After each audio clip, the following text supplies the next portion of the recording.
So over at luchaworld.com, I put together a list of the top 10 greatest female wrestlers in Lucha Libre history. And I decided I should make a YouTube video just because there's a little bit more of a reach. I don't think a lot of people will, for the most part, unfortunately, a lot of people don't really read on websites nowadays. So I kind of figured I'm going to do that for everything I do as far as list. I'll do a YouTube video covering the who I considered on the list. The list is just made by me. It's not a group. It's not a committee. It's not a group of wrestling fans or a group of experts. Just one person discussing, putting together a list of the what I consider the best of all time in certain categories. And in this case, it's women's wrestling in Mexico. I did come up with an honorable mention list, and I'll go ahead and mention who they are that I have on this list. I have Pantera Sureña, who also wrestled in All Japan Women's as La Galáctica. Excellent wrestler from the 1980s all the way to the early 1990s. Very talented. Vicky Carranza, Irma Aguilar, Princesa Suhei, who many of you have seen on CMLL, Vicky Williams, one of the better foreigners to wrestle in Mexico, La Dama Enmascarada, Mary Apache, and of course Natalia Vasquez, the pioneer of Mexican women's wrestling, as far as one of the first Mexican female wrestlers of in Mexico, really. So that is my list of honorable mention. There are other women that you consider like Monster Ripper, Akira Hokuto, Bull Nakano, but for me, for the most part, when I came up with the top 10 list, I wanted women that were there for who had a significant impact within the Mexican wrestling history, as far as not just longevity, but also had a lot of impact in the business down there. And you'll find that among the 10 women that I have listed, one of them was a foreigner who actually spent several years, close to a decade, in Mexico. So she was really what I felt was the foreigner that meant the most to the business in Mexico. So we'll start with the list. Coming in at number 10, I have Amapola, the top and best working Ruda in CMLL in the 2000s. She's been in CMLL since before they restarted the women's division to feature women's matches more frequently on their shows. She had the longest reign as CMLL Women's Champion, starting in late 2007 and ending in late 2011 at the hands of her longtime rival, Marcelo. She lost her mask to Dark Angel and later lost her hair matches to Lady Apache and Estrellita. Amapola also won a pair of hair matches against Diana La Cazadora and Kaho Kobayashi. The Kaho Kobayashi match is a really good match. I'm not sure. I think it's still available through CMLL's YouTube channel. And the Diana La Cazadora hair match was actually a big surprise win, as Diana La Cazadora was a celebrity in Monterrey. And when she went to wrestle for CMLL, we were completely surprised that she would actually be willing to drop her hair. And she did it against Amapola. So Amapola is our number 10. At number 9, I have Martha Villalobos, one of the most charismatic rudas in Mexican wrestling history. She was very popular with fans. She's kind of a cross between Dump Matsumoto and a fun-loving punk rocker. While her ring work was not quite the level of others listed on here, she could bump for the quicker technicas, and she knew her role well as a ruda. She won numerous hair matches, including against La Sirenita, Pantera Sureña, La Briosa, and Rosie Moreno. She's held the AAA Reina de Reina title, the Mexican National Women and National Women's Tag Team titles, and she has held several titles in numerous territories in Mexico throughout her career. At number 8, I have Rosie Moreno, part of the Dinastía Moreno family with her father, Alfonso Acorazado Moreno, her brother, El Oriental, and her sisters, Alda, Cynthia, and Esther Moreno, along with her sons, Hijo de Dr. Wagner Jr. and Galeno del Mal. She also has several ex-husbands that wrestled, and who knows how many more family members have wrestled. She held several titles throughout her career, including the National Women's title, the AAA Reina de Reinas title. She's wrestled in AAA, CMLL, Promociones Mora, which most of us would know as UWA or LLI, and various independent promotions throughout Mexico.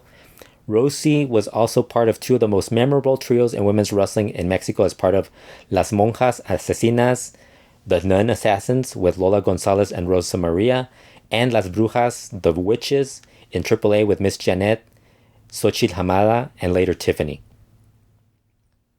Coming in at number 7, I have Marcela, who was one of CMLL's top technicas in the 2000s and one of the more skilled female wrestlers of all time.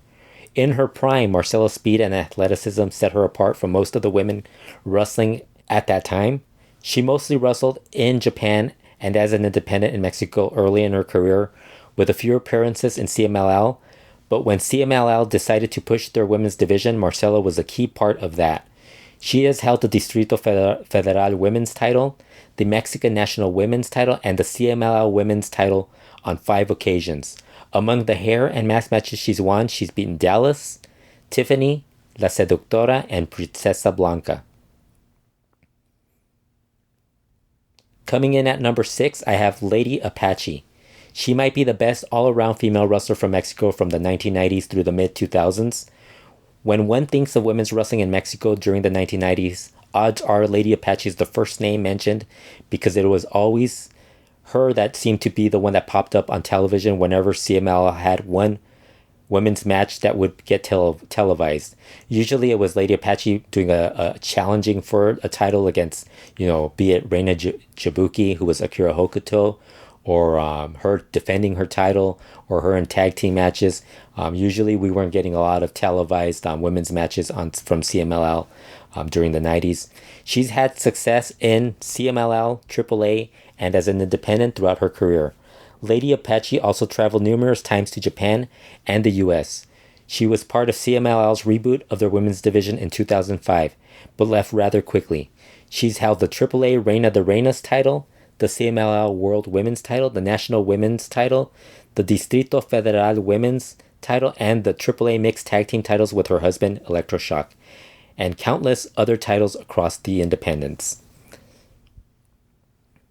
Coming in at number 5, I have Dark Angel, Sarah Stock, the only foreign female on the list, and while there were several others who enjoyed some level of success in Mexico, including some of the early pioneer women like Mildred Burke, June Byers, Mae Young, and in later years with Vicky Williams, La Monster, Monster Ripper, Bull Nakano, Reina Jabuki, Akira Hokuto, and countless others, none remained in Mexico for the extensive amount of time that Dark Angel did. She spent about 11 years and was one, if not the main reason CMLL decided to put more focus on a women's division. She had the right combination of looks and wrestling ability to win over CMLL crowds. While she never won a major title in CMLL, she did win the mask of one of her biggest rivals, Amapola.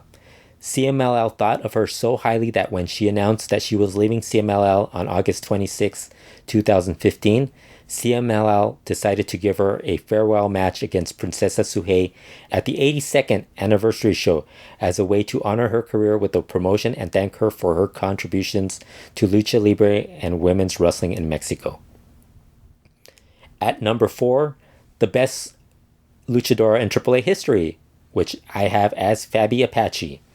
Fabi has competed and had success against both women and men while in AAA and on the independents. She's held the AAA Reina de Reinas title on 3 occasions and the AAA World Mixed Tag Team titles 4 times. She was also part of arguably AAA's best telenovela-type storyline in the early 2000s that featured herself, her father Gran Apache, her sister Mary Apache, her ex-husband Billy Boy, her son Marvin, and countless others including Sexy Star and Brandon from Los Warriors. The family feud storyline would lead to several hair matches involving the family, including Fabi Apache beating both Mary Apache and Billy Boy in hair matches. Fabi also lost a couple of controversial hair matches to Sexy Star where she didn't get her head shaved, but just got a short haircut, and most recently at the 2018 Triple Mania, she did get her head shaved in a match against Lady Shani. At number 3, I have Chabella Romero, one of the first big stars in women's wrestling in Mexico. There was a ban on women's wrestling in Mexico City from the 1950s all the way through the mid-1980s, which forced female wrestlers to make their name on the outskirts of that city and the rest of the country. Romero ended up having a great career as she would also travel quite a bit to Japan and work for All Japan Women during the 70s and early 1980s. She held the Mexican national women's title 3 times, as well as the UWA World Women's title and the WWWA All Pacific title. Her rivalry with Irma Gonzalez led to them having numerous title matches and 3 hair matches. It's very unfortunate for Chabella Romero and some of the actually really Chabella Romero, which she never really got to work Mexico City because she passed away at a young age, and the bulk of her career came during the ban on women wrestling in Mexico City. Coming in at number 2, I have Lola Gonzales.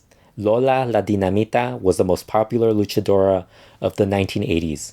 Lucha magazines would have her photos on numerous issues, from being on the cover, the back cover, poster, or small feature story. Whether she wrestled as a Ruda or Technica, Lola excelled in the ring, wrestling throughout Mexico as well as in Japan, the United States, and several other countries. She wrestled for UWA, CMLL, AAA, All Japan Women, and made appearances for World Class Championship Wrestling, and I believe she also made an appearance for Stampede Wrestling in Canada. Among the numerous titles she's held, Lola was a 4-time UWA World Women's Champion. She won several hair and mask matches, including against the likes of Vicky Carranza. She beat Pantera Sureña for her mask and her hair. She also beat Vicky Williams, La Sirenita, and Zuleima. At number 1, I have Irma Gonzalez, one of the pioneers for Mexican women in pro wrestling, as she was among a group of women who were trained by Jack O'Brien, the first group, which also included Chabella Romero and La Dama Enmascarada. Much like Chabella Romero, she was a star in women's wrestling in Mexico at a time when women were not allowed to wrestle in Mexico City. This didn't stop Gonzalez from succeeding, as she wrestled throughout Mexico and wrestled worldwide, including for All Japan Women, the NWA, and World Class Championship Wrestling. Irma had a career that spanned 40 years, as she debuted in 1955 and retired in 1996. She held the Mexican national title 4 times and also held the UWA World Women's title 2 times, and teamed with her daughter Irma Aguilar to win the national women's tag team titles. She won several hair and mask matches throughout her career, including wins over La Dama Enmascarada for her mask, Chabella Romero, Marina Rey, and Chela Salazar. That is the list of the top 10 greatest female wrestlers in Lucha Libre history. That is my list.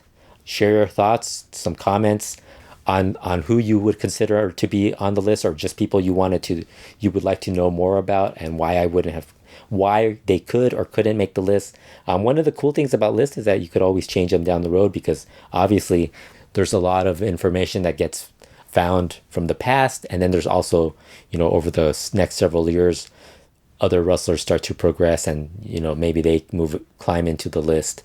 So be sure to subscribe to the Retro Wrestling YouTube channel. Click that like button. Get those notifications. Check out my website, luchaworld.com. Also, we're on Patreon at patreon.com/luchaworld, where you can find more content, including the Lucha Classica podcast. I do a lot of Lucha magazine write-ups, and several other rewards are available on that Patreon page.